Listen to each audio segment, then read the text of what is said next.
JLS member JB Gill once struggled with long working hours as a musical star, including 40-day stints without any time off.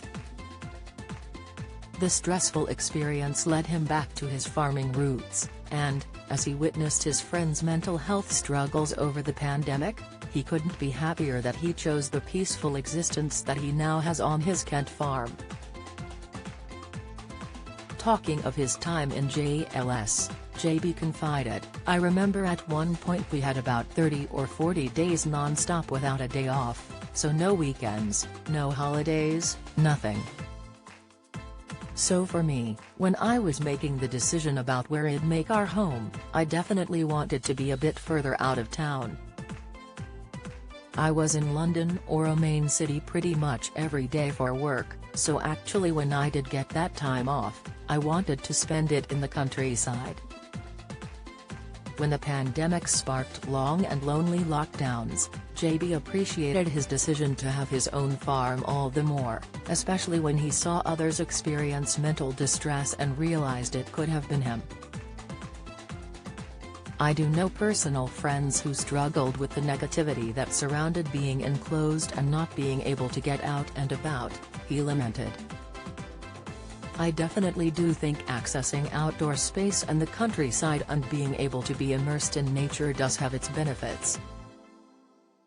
Certainly mentally, I've seen that firsthand over the last 2 years."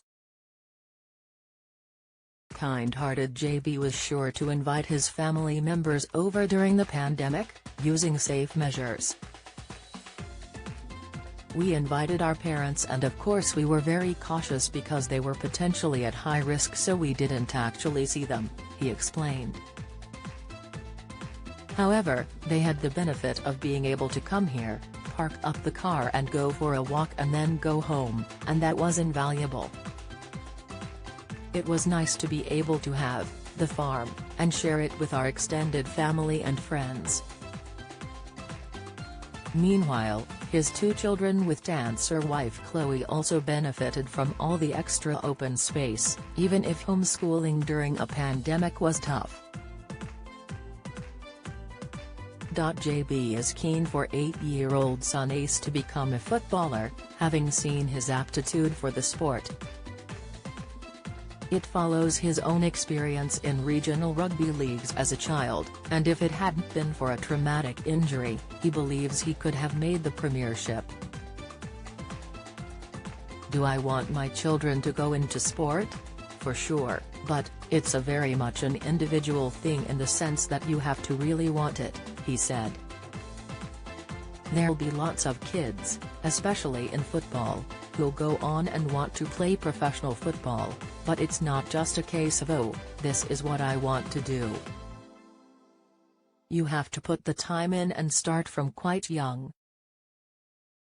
JB added that the recent women's football final victory was a great achievement which would solidify their place in the world's sporting calendar. Although the singing star hasn't left showbiz, he has taken a step back in order to share life with the most important people in his world in calm and tranquil surroundings. Life on the farm can be challenging, with JB occasionally mucking in with helping to mend fences, but fortunately the family also gets professional help. "Of course we've got our own livestock as well, our turkeys, our pigs, our chickens and so on," he explained. The star, who lived in similar surroundings during his childhood in the Caribbean, added, "It's something that I'm incredibly passionate about and that I started at a very early age.